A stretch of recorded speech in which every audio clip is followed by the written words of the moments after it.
예수님께서 이제 공생애를 시작하시기 전에 예수님의 유년기와 또 소년기 그 이야기를 이제 오늘로써 이제 마무리가 되는 것인데요. 어저께 어저께 이야기는 예수님이 정말 신생아였을 때, 그래서 그 엄마 품에 안겨서 이제 아마 성전에 올라가셨겠죠. 근데 이제 오늘 이야기는 12살 되셨을 때 이제 직접 걸어서 이제 그 유월절 명절을 함께 지키기 위해서 올라갔던 이야기가 됩니다.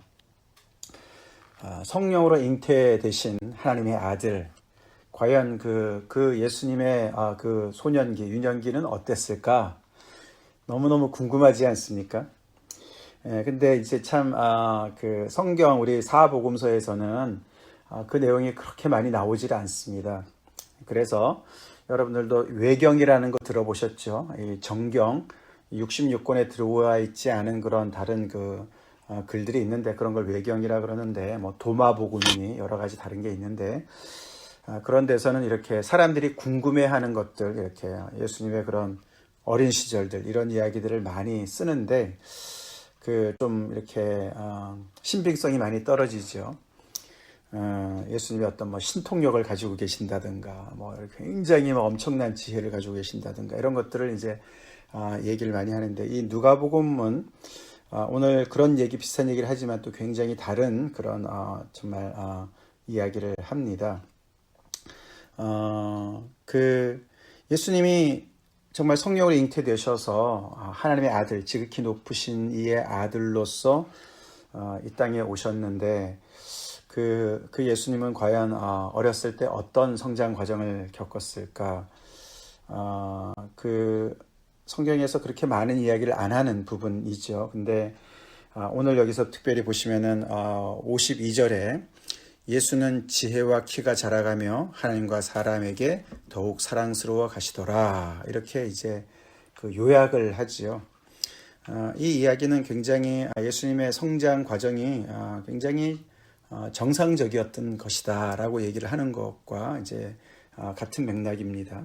그 이야기는 사실 어저께 본문 40절 아기가 자라며 강하여지고 지혜가 충만하며 하나님의 은혜가 그 위에 있더라 이렇게 얘기한 것 앞뒤로 이렇게 사실 이야기하면서 예수님의 성장 과정이 굉장히 어떤 신체적인 발육과 또 어떤 그런 정신적인 지혜의 어떤 성장과 플러스 이제 하나님의 은혜가, 하나님의 페이버가, 호의가 그 위에 특별히 있었던 어떤 그런 이야기를 같이 겸해서 하면서 오늘 이 12살 때 일어났던 이 사건은 사실은 예수님께서 지혜가 얼마나 충만하신 분이셨는가를 이야기해 주는 어떤 그런 실질적인 어떤 그런 에피소드가 될 수가 있겠죠.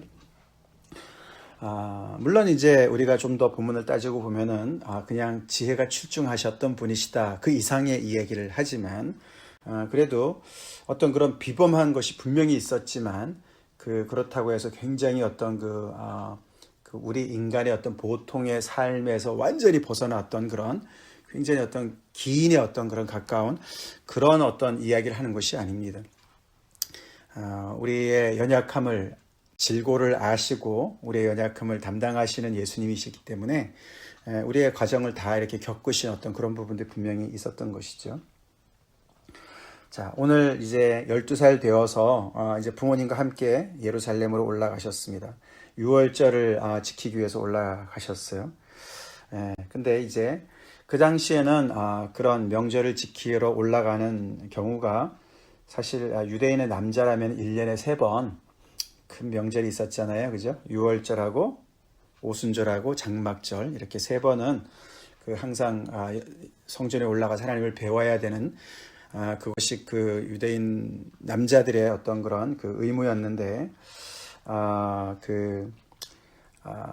많은 사람들이 흩어져 살았었기 때문에 예수님 당시만 해도 그래서 그 성전에 올라가서 예배드리는 것조차가 참 쉽지 않았던 시절이라고 그래요.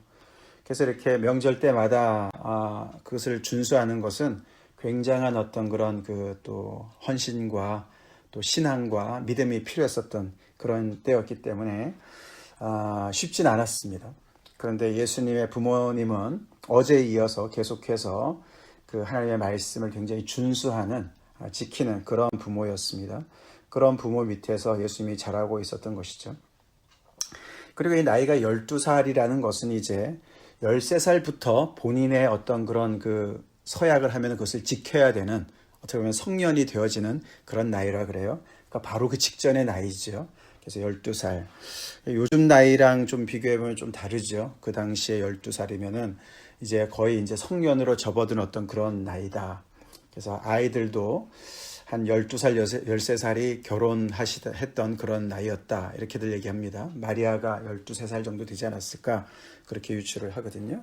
그러니까 12살 나이가 이제 적은 나이는 아닙니다. 이제 소년이 된 거죠. 자, 오늘 이 이야기는 여러분들이 많이 또 들어보신 이야기 아닙니까? 그죠? 그래서 거기서 명절을 지키고 이제 다 끝난 다음에 이 날들을 마치고 돌아갔다. 부모가 이제 그 나사렛에서 예루살렘까지 거의 한 닷새 정도 거리, 걸어서 한 닷새 정도 거리라고 대충 추정이 되는데, 이 명절이 이제 유월절은 하루고 그 다음에 무교절이 아닙니까? 그래서 한 일주일을 가는데 그것을 아마 다 마치고 거기서 이제 있으면서 다 마치고 이제 돌아가는 길이었습니다.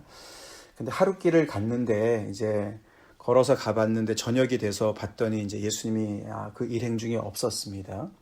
그래서 너무너무 이제 놀래가지고 아이를 잃어버렸다. 그래서 이제 찾다 이제 결국은 사흘 후에 성전에서 예수님을 만나게 된 것, 그런 사건 아닙니까? 근데 이제 이 사건을 통해서 너무너무 이제 이 예수님의 부모님은 너무 놀랬고 또 당황했을 것이고 그 사흘 동안 정신이 하나도 없었겠죠. 아이를 잃어버린 부모의 심정 정말 얼마나 힘들었겠습니까? 근데 이제 예수님을 만났을 때 그 예수님의 그 반응이 굉장히 또 특별하지요.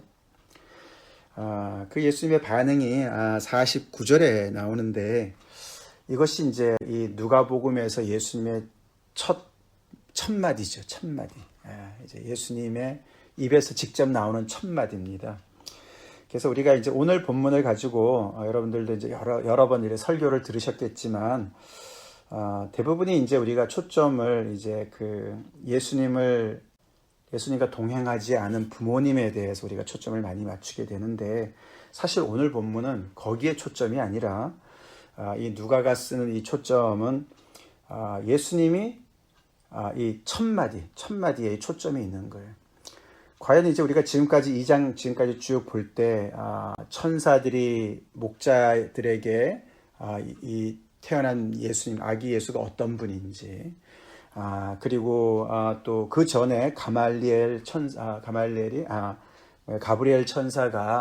마리아에게 또 말한 이야기, 그렇죠? 그래서 지극히 높으신 이의 아들이 될 것이고 하나님의 아들이 될 것이고, 그리고 결국은 이제 주의 거룩한 자로서 하나님의 역사를 이루실 분. 그래서 온 백성에 미칠 큰 기쁨의 좋은 소식을 가져온 그런 하나님의 역사를 마무리할 그런 구주시고 완성하실 또 그리스도시고 주시라는 이런 모든 어떤 증언들이 있었습니다. 그렇죠? 이제 그런데 이 본인은 정작 어떻게 그것을 이제 받아들이시고 이해하시고 인식하고 어떻게 성장하고 있는가, 이제 이런 부분들이 이제 전혀 지금 얘기가 안 나와 있는 상황이지 않습니까? 근데 이제 오늘 드디어 이제 예수님이 본인의 입으로, 그것도 12살 때에 본인의 어떤 그 정체성에 대한 어떤 그런 이야기를 하는 거예요. 그 대목이에요. 근데 그 49절이 바로 이제 예수님이 말씀하시는 것이 굉장히 좀 어떻게 보면은 그 부모님에게는, 마리아에게는 굉장히 좀 어떻게 보면 섭섭할 수도 있고, 어떻게 보면 이제 어저께 시몬이 얘기했듯이 칼로 찌르는 것과 같은 그런 말일 수도 있을 수 있는 그런 말인데, 사실 거기에서 이제 예수님이 말씀하신 것은 어찌하여 나를 찾으셨습니까? 나를 찾느라고 사흘을 헤매셨습니까? 내가 있어야 될 자리를 알지 못하십니까? 이렇게 얘기를 하고 오히려 반문을 하지요. 그죠? 내가 있어야 될 곳은 내 아버지 집에 있어야 되는 게 당연한 것이 아닙니까? 라고 얘기를 하시는 거예요. 그러면서 우리는 거기에서 예수님이 하나님을 아버지라고 얘기하면서 굉장히 친근한 그런 관계를 강조하고, 그리고 모든 것의 우선순위가 그 아버지의 집, 즉 아버지의 집이라는 것은 아버지의 어떤 비즈니스, 하시는 일, 아버지의 사역, 아버지의 뜻, 아니면 아버지의 말씀, 이런 걸 다 포함하는 거라고 볼 수 있습니다. 그래서 예수님의 어떤 그런 우선순위가 벌써 이 하나님 아버지의 일과 하나님 아버지의 뜻에 벌써 이렇게 완전히 거기에 고정되어 있는 어떤 그런 고백을 우리가 듣고 있는 거죠. 물론 이제 그 부모님은 이해를 잘 못합니다. 그런 이야기를 잘 못하는데, 그리고 사실 거기에 바로 앞에 마리아가 이야기한 것과 이렇게 또 대조해 보면은 이렇게 얘기하죠. 그의 어머니는 이르되 아이야 어찌하여, 예수님을 아이라고 얘기하는가? 얘야 이렇게 얘기하는 거죠. 12살이니까 아직 어리니까. 근데 벌써 아이가 아닙니다. 그렇죠. 벌써 이 예수, 소년 예수는 벌써 본인이 하나님과의 관계가 어떤 관계고 얼마나 친밀하고 또 자신의 어떤 그런 인생의 어떤 그런 우선순위가 벌써 하나님의 집, 하나님 아버지의 일에 이렇게 고정된 그런 벌써 사람이었던 것이죠. 그런 소년이었던 것이죠. 근데 그러면서 어찌하여 우리에게 이렇게 하였느냐? 보라, 내 아버지와 내가 근심하여 너를 찾았다. 내 아버지와, 요셉을 얘기하는 거죠, 그죠? 내 아버지. 그래서 요셉의 육신의 아버지 요셉이 너의 아버지다라고 얘기를 했는데 거기다 대고 예수님이 내가 내 아버지 집에 이렇게 얘기를 하는 거잖아요. 그러니까 마치 이게 진짜 예수님의 이런 말 속에 그러면 예수님의 아버지는 누구냐? 이렇게 이제 질문이 들지 않습니까? 의문이 들지 않습니까? 이제 바로 그게 이제 초점인 거죠. 그래서 오늘 이것을 보면은 이제 드디어 이제 예수님의 이 직접 고백이 이것이죠. 예수님이 벌써 12살 때 하나님의 아들로서 하나님과 그런 정말 그 어떤 그런 독특한 관계를 벌써 인식하고 계셨고, 그리고 아버지 집에 있어야 되는, 그리고 무엇이 정말 자신의 어떤 그런 그 우선순위고 무엇에 자신의 어떤 그 충성을 바쳐야 될 것인 것을 벌써 다 알고 계시는, 인식하고 계시는 그런 분인 것을 이제 암시하고 있는 것이죠. 그 부모님이 처음에 이제 돌아갔을 때 예수님을 만난 그 모습은 예수님이 그 선생들과 함께 있으면서 그들에게 듣기도 하시고 묻기도 하셨다. 그러면서 거기 있었던 사람들이 다 그 예수님의 지혜에 너무나 놀랬다. 이렇게 이제 그 앞에 기록이 되어 있습니다. 오늘 이 이야기의 어떤 이렇게 따져보면은 그 부분이 이제 중심을 이루고 있습니다. 그래서 예수님이 그 12살 때 벌써 굉장히 하나님 말씀에 대한 어떤 그런 어떤 호기심과 어떤 알고자 하는 그런 어떤 열망과 또 이미 알고 있는 어떤 그런 이해하고 있는 이해력이 굉장히 더 어떤 탁월한 것을 이야기하는 것이고, 여기서 듣기도 하고 묻기도 하셨다는 얘기는 그 당시에 랍비들과 함께 어린아이들이 이제 소년들이 배울 때 하는 질문 형식의 어떤 그런 것을 얘기하는 것이죠. 그러면서 이제 예수님의 어떤 그런 특별히 지혜가 굉장히 출중했던 것을 보게 됩니다. 아까도 말씀드렸던 그 외경에 보면은 예수님이 의학에 대해서 또는 천문학에 대해서 막 논했다, 이런 이제 기록도 있다고 그래요. 그리고 이제 도마복음 같은 데 보면은 이제 선생들이 그냥 완전히 그냥 그 지혜에 압도되었다, 이런 표현도 나오고, 이제 그런 것들이 이제 좀, 그런 거와 비교해 볼 때, 이 누가복음은 굉장히 담백하게 쓰지요. 그냥 듣기도 하고 묻기도 하셨다. 어떤 내용인지는 얘기 안 하지만, 당연히 이제 그들과의 얘기가 하나님의 말씀에 대한 얘기겠죠. 그죠? 하나님에 대한 말씀에 대한 얘기. 자.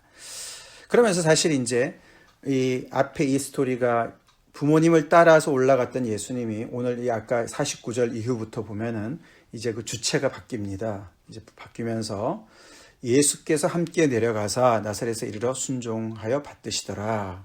그러면서 이제 예수님의 어떤 그런 어떤 독자적인 행보가 이렇게 하나님 앞에서 어떤 이제 하나님의 아들로서, 요셉의 아들이기도 하지만 하나님의 아들로서 이제 하나님의 어떤 일에 더 이렇게 이제 독자적인 그런 행보를 마치 시작하는 것 같은 그런 어떤 그 전환점을 보이면서 이제 그렇지만 하나님의 때를 기다리시죠. 그만큼 이제 부모님을 받드는 순종하는 그런 이야기로 이제 마무리가 되고 있습니다. 그렇죠. 마리아는 사실 여기서 조금 이제 글쎄 뭐 요셉은 좀 이해가 되지만 마리아는 조금 더 알았어야 되는 거 아닌가. 그렇죠. 성령으로 잉태를 한 거잖아요. 그죠? 그러니까 이 예수가 굉장히 독특한 정말 특별한 분인 것을 알고 있었던 마리아인데 이제 이렇게 성장 과정에서 정말 그 얼마나 정말 신기했을까. 그죠? 정말 상상이 안 돼요. 그죠? 상상이 안 됩니다. 이게 진짜 성령으로 잉태된 하나님의 아들, 이제 말씀이 육신이 되어서 이 땅에 와 계신 예수님이 그 어린 성장 과정이 얼마나 정말 신비한 겁니까, 그죠? 그러니까 우리가 진짜 이렇게 상상을 할 수가 없는 것이죠. 근데 이제 여러 가지 상상을 우리가 정말 하고 싶은 것도 많이 있지만 오늘 이 본문에 딱 우리가 집중해서 볼 때 딱 두 가지를 생각해 봐야 되는 것인데. 첫 번째는 이제 그 예수님이 진정한 하나님의 아들의 모습은 하나님과의 그런 어떤 그런 정말 그 친밀한 관계, 거기 그냥 타이틀만 있었던 것이 아니죠. 예수님이 벌써 하나님을 내 아버지라고 인식하고 그 친밀한 관계를 유지하면서 사실은 거기에서부터 그 하나님 아버지에 대한 어떤 그런 그 순종, 그리고 그 하나님 아버지를 그렇게 정말 말씀의 그런 관심과 이런 것들을 통해서 또한 그런 넘치는 지혜, 이런 것들이 다 이제 중심을 이루고 있는 것이죠. 그것이 예수님께서 이제 성장하는 과정에서 신체적으로도 발육이 되시지만 어떤 그런 정신적인 어떤 그런 지혜 부분과 또 특별히 여기 하나님과 사람에게 더욱 사랑스러워 가시더라, 그런 표현에서 이제 정말 특별히 이제 그 예수님의 이런 이야기를 보면서 예수님을 지켜보는 많은 사람들이 있었습니다. 그죠? 정말 거기에서 감당이 안 되는 그런 것도 많이 있었지만, 정말 예수님을 지켜보는 그런 많은 사람이 있었지만, 거기에 특별히 하나님께서 또 동시에 그런 정말 그 하나님의 그런 페이버를 예수님에게 주시는 그런 것을 이제 누리면서 점점 더 이제 이렇게 성령으로 성장해 가시는 걸 보게 되는 것이죠. 부모님들은 굉장히 어려웠을 거예요. 그죠? 요셉과 마리아가 참 감당하기 어려웠던 부분일 거예요. 그죠? 이제는 정말 본인의 어떤 그 품을 벗어나는 듯한 어떤 그런 예수님. 그래서 본인들도 굉장히 신앙이 좋은 분들이었지만은 예수님의 신앙을 감당할 수가 없는 거예요, 벌써. 본인들의 이 신앙을 훨씬 벗어나시는 정말 초월하는 어떤 그런 하나님과의 어떤 그런 그 관계를 이미 어떻게 그 이야기를 통해서 느끼는 것이죠. 그것이 이제 어머니는 이 모든 말을 마음에 두니라. 그래서 그 마리아가 참 예수님의 그 행보를 따라가기가 너무 힘들었을 거예요. 그죠? 마가복음에도 보면은 예수님께서 그 사역을 시작하셨을 때 많은 사람들이 예수님이 미쳤다 그러고 말이죠. 이랬을 때 막 마리아가 그 예수님의 동생들 다 데리고 가서 예수님을 모시러 간 거 아닙니까? 그죠? 데리러 간 거 아닙니까? 그 정도로 이제 여러 가지 어려움들을 겪게 되었습니다만. 그러나 이제 포인트는 이런 예수님의 그 앞에 1장 2장에서 결국은 하나님의 아들의 그런 모습을 벌써 12살 때 인식하고 계신 예수님을 보게 되고, 그 하나님의 하나님과의 그런 특별한 관계와 하나님의 그런 그 사명을 인식하고 있는 것을 보게 된다 이거죠. 또 한 가지 우리가 조금 더 생각해 보고 싶은 거는 우리가 정말 양자의 영을 받은 하나님의 자녀들 아닙니까? 그죠? 그렇죠? 예. 그러니까 우리가 하나님의 자녀라는 그 어떤 그 모습, 그 타이틀만 있는 것이 아니라 진짜 우리가 하나님의 자녀라면은 어떤 모습을 가져야 될까? 예수님을 보면서 우리가 보게 됩니다. 그죠? 우리 또한 아버지 집에 있는 것이 당연해야 되겠죠? 아멘? 예, 그렇죠? 예수님처럼 아버지와 친밀한 관계, 하나님을 내 아버지라고, 우리의 아바 파더라고 우리가 늘 친밀하게 더욱더 알아가고, 그 아버지의 비즈니스에 늘 우리가 먼저 그의 나라와 그의 의를 구하는 그런 모습, 그것이 바로 하나님의 자녀, 성령, 그 양자의 영을 받은 자의 모습이죠. 조금 더 한 가지 단계를 더 넘어간다 보다면은 이 예수님의 부모님이 결국은 이게 그냥 달랑고 예수님의 가족들만 여행한 게 아닙니다. 그러면 금방 알죠. 예수님이 거기 일행이 없는 것을. 이제 이 당시에 이게 여행할 때는 이제 이렇게 그 이웃들과 아니면 친족들과 함께 같이 이제 여행을 하는 거예요. 이제 거기 노상의 강도도 있고 위험도 있고 그러기 때문에. 그래서 이제 낮에는 이렇게 쭉 걷고 밤이면 같이 모여서 또 쉬고 또 낮에 쭉 걷고 이러는 건데, 그러니까 이제 몰랐던 것이죠. 결국 이제 예수님 없이 간 길은 다 돌아오게 돼 있어요. 그죠? 아무리 멀리 갔어도 예수님 없이 뭐 하루길을 갔든 뭐 100일을 갔든 다시 돌아가야 돼요. 우리 예수님과 오래 동행하는 저희가 됩시다. 예수님과 동행합시다. 예수님의 부모님은 이제 이 명절을 마치고 이제 우리가 할 일을 다 했다. 하나님 앞에 우리가 예배를 잘 드렸고, 그래서 이거는 이제 어른의 일이라고 생각했던 것 같아요. 그죠? 예수님 아직 아이니까 아이의 일은 부모님 따라서 그냥 오면 되는 거고, 이렇게 생각을 했던 것 같습니다. 예수님의 마음에 어떤 것이 있는지, 정말 예수님의 관심이 어디 있는지 잘 몰랐던 것 같죠. 그래서 결국은 이제 하루길을 갔는데 하루길 만에 성전을 간 게 아니에요. 그죠? 사흘 후에 갔어요. 그건 이제 아마도 처음에는 이제 일행 중에서 한 하루를 찾았나 보죠. 그죠? 그리고 걷는데 또 하루가 걸렸고, 그래서 이제 사흘째 이제 만나게 된 건데, 그 시간이 이제 예수님이 계시는 줄로 그냥 가정하고 간 그 시간이 결국은 웨이스트가 된 거예요. 그것이 우리의 삶 속에 어떻게 적용이 될까? 여러분들 한번 묵상해 보시기 바랍니다. 우리가 우리의 일에 이렇게 몰두해서 예수님과 동행한 줄로 우리가 착각하고 우리가 살 때가 많이 있어요. 그죠? 많이 있어요. 근데 우리 예수 믿는 사람들은 그렇게 간 길은 다시 돌아가야 돼요. 그렇죠? 예수님 없이 한 길은 돌아가야 돼요. 우리 그래서 올해는 그렇게 갔다가 다시 돌아가고 그러지 말고 예수님과 늘 동행하는 한 해가 되길 간절히 기도합시다. 다 같이 기도하겠습니다. 하나님 아버지 감사합니다. 예수님의 유년 소년 시절의 이야기를 통해서 예수님께서 하나님과 얼마나 독특한 관계에 계셨고, 정말 그때부터 벌써 참 하나님 아버지의 집에 계시는 것이 당연하다고 얘기하고 하시고, 그 하나님의 아들로서 인식하시고, 참 하나님의 그런 그 사명에 온전히 우선순위를 갖고 계셨던 모습을 봅니다.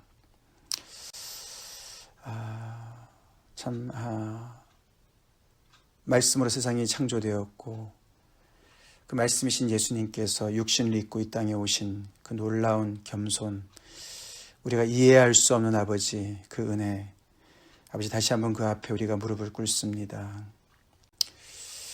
주님, 참 하나님께서 예수님을 통해서 이루신 이 놀라운 일들, 우리 인간의 사고로는 이해할 수가 없는, 따라갈 수 없는 그런 한계가 많이 있습니다. 그럴 때마다 도와주시고 성령께서 도와주셔서 아버지 우리가 참 주님의 그 보폭에 맞출 수 있기를 간절히 기도합니다. 올 한 해 정말 아버지 우리가 이 말씀 되신 예수님을 아버지 늘 동행하길 간절히 기도합니다. 아버지 주님께서 정말 머무시는 곳에 우리가 머물 수 있게 도와주시고, 주님께서 정말 움직이시는 곳에서 우리가 같이 움직일 수 있기를 간절히 기도합니다. 아버지께서 힘주시고 아버지 성령께서 늘 가르쳐 주셨기를 간절히 바라곤 합니다. 저에게도 양자의 영을 보내주셔서 하나님의 아들, 딸 되게 하시는 데 감사드립니다. 아버지 저희 예수님과 똑같이 닮아서 아버지 하나님 아버지의 집에 거하는 것이 당연한 저희가 되게 도와주시옵소서. 하나님을 더욱더 친밀히 알아가게 도와주시고 하나님의 일이 우리의 우선순위가 되게 도와주셔서 아버지 그렇게 먼저 그의 나라와 그의 의를 구하는 복된 한 해가 되길 간절히 기도하고 예수님 이름 받들어 기도 올리옵나이다. 네.